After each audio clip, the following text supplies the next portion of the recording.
Bonjour, c'est Evelyne des Entrepreneurs de la Conscience et du groupe Ose le marketing intégral. Aujourd'hui, je te propose d'aborder un cours assez important sur la protection des données dans Facebook.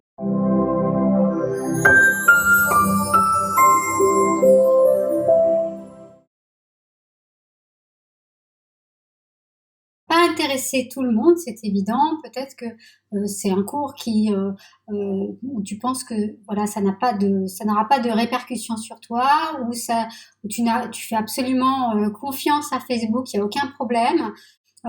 Ou peut-être que en fait, bon, c'est un sujet qui ne t'intéresse pas, mais peut-être aussi que tu as envie en fait de faire en sorte que tu ne donnes à Facebook que les données que tu as envie qu'il sache sur toi, ou encore peut-être aussi que tu aimerais donner des informations à Facebook qui te permettent toi d'obtenir des informations qui pourraient être importantes pour ta veille dans le domaine de ton développement d'activité.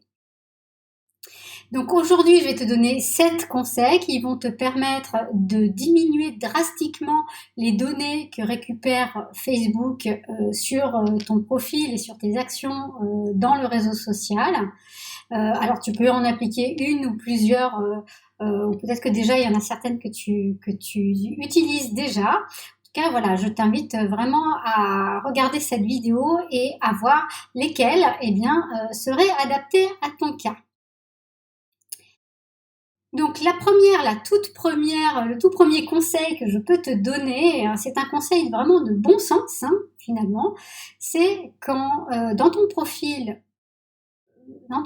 Facebook, c'est de donner le minimum d'informations à Facebook. Donc en fait, de ne donner que les informations obligatoires. Pourquoi? Parce que déjà, en fait, finalement, tu n'as pas besoin de remplir tout ton profil pour créer un compte dans Facebook. Ça, c'est la première chose. Et puis d'autre part, en réalité, moins tu vas donner de données à Facebook et moins il en aura. Alors peut-être que ce sera un petit peu moins sympa au niveau de ton fil d'actualité parce qu'il y aura moins d'interactivité avec tes amis. Enfin, tes amis, tu peux aussi interagir sur d'autres applications ou même directement. Vraiment, je t'invite déjà à faire cette première action sur ton profil. La deuxième action, elle découle de la première finalement, c'est que dans ton fil d'actualité, je t'invite à ne mettre que les informations vraiment où tu sens que vraiment voilà, celle-là, tu as vraiment, vraiment, vraiment, vraiment envie de les partager. T'as vraiment, voilà, c'est vraiment très utile pour les autres. Ça va avoir une aura autour de toi. Mais pour le reste, je t'invite effectivement à faire preuve de modération. Et puis, je t'invite donc à interagir vraiment quand c'est nécessaire sur les publications de tes amis. Par exemple, pour les encourager ou par exemple, voilà, ça ne veut pas dire que tu ne les aimes plus. Ça veut simplement dire que tu vas sélectionner tes actions dans Facebook de manière à faire tout ça en conscience. Le troisième conseil, là c'est un conseil un petit peu plus particulier et puis s'adresse aussi vraiment particulièrement à toi si tu es parent. C'est concernant les photos et les vidéos que tu mets dans Facebook.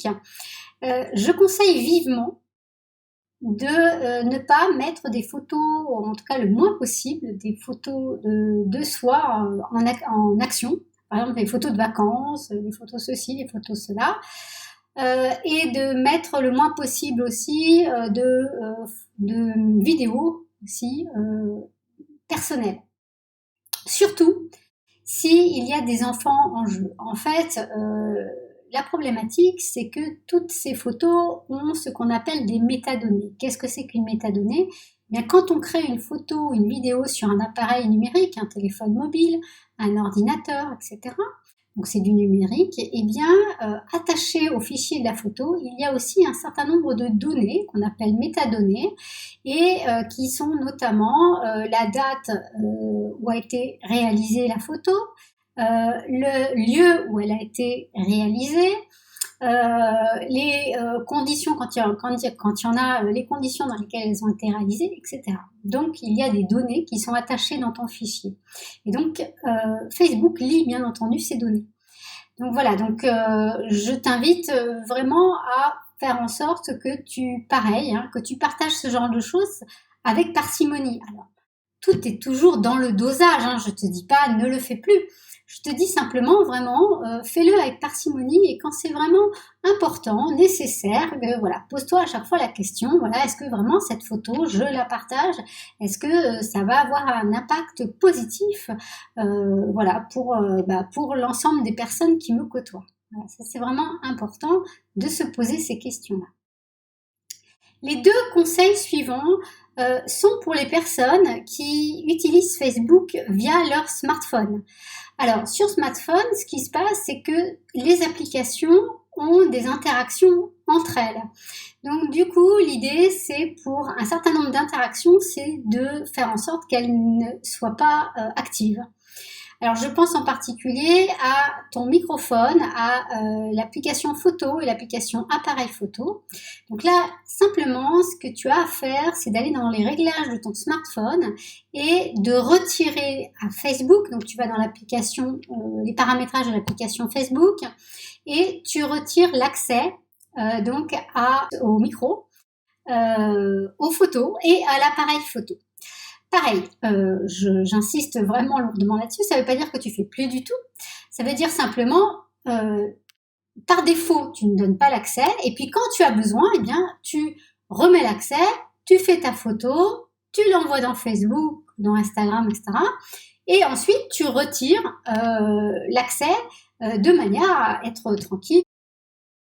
Un autre conseil pour les utilisateurs de Facebook sur smartphone, c'est le fait de désactiver la géolocalisation qu'il y a sur le téléphone. Quand vous faites ça, en fait, eh bien, vous ne donnez pas la possibilité à Facebook de vous géolocaliser. Donc moi, je le fais dans certains cas, notamment quand je suis en déplacement, quand je suis à la Réunion, ben voilà, je laisse, ça m'arrange en fait finalement d'avoir des informations locales de la part de Facebook. Mais sinon, c'est vrai que quand je suis ailleurs, je suis plus à la Réunion, là, je désactive complètement cette fonctionnalité. Enfin, il y a deux conseils qui sont vraiment importants et sur lesquels en fait je vais te montrer directement comment tu vas faire pour pouvoir les mettre en œuvre. Le premier, c'est la reconnaissance faciale. Donc, je ne sais pas si tu as vu passer l'information, mais depuis le 25 mai 2018, Facebook utilise la reconnaissance faciale. Ça veut dire que quand tu mets une photo de toi, eh bien, il va te reconnaître et donc, si un ami ou une amie met une photo de toi, il te reconnaît. Donc l'idée, finalement, c'est de désactiver cette fonctionnalité si tu ne la souhaites pas. Ce que tu vas faire quand tu te connectes à Facebook, tu vas dans Paramètres. Quand tu vas dans Paramètres, tu vas atterrir donc sur cette page-là avec les paramètres généraux du compte. Et ensuite, ici, donc, tu as reconnaissance faciale. C'est assez simple. Et là, s'il y a marqué oui, hein, ce qui n'est pas le cas chez moi, s'il y a marqué oui, tu fais modifier, tu cliques sur modifier. Et puis, donc, tu vas sélectionner non. Et ensuite, donc, tu valides. Voilà, donc c'est assez simple, hein, c'est rapide. Et automatiquement, la reconnaissance faciale n'est plus activée sur ton compte.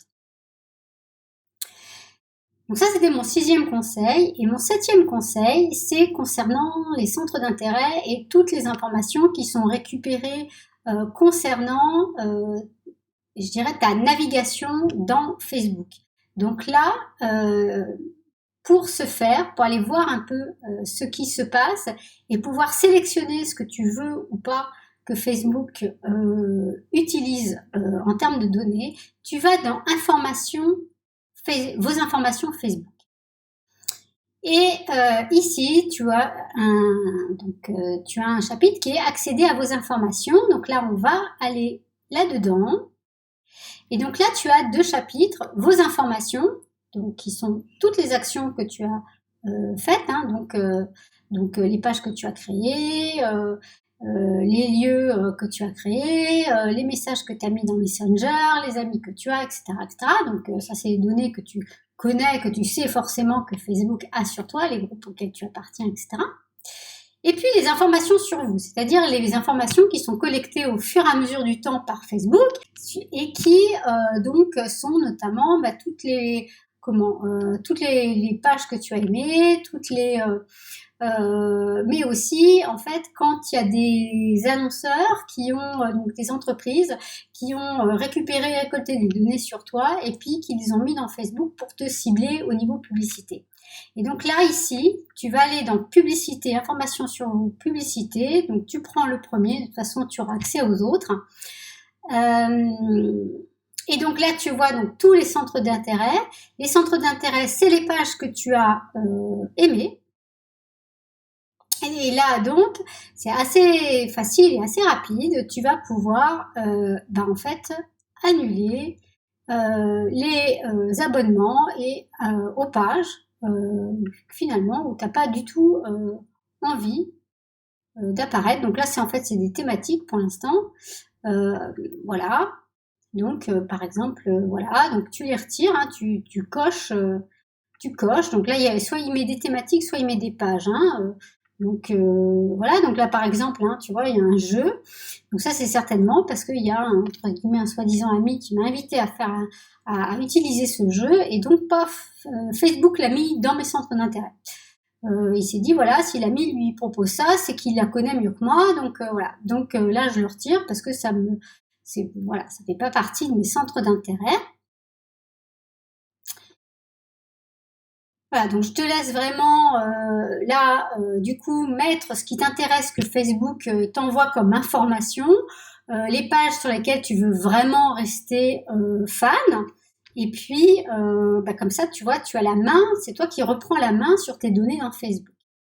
Et puis ici, tu as les annonceurs avec lesquels tu as interagi.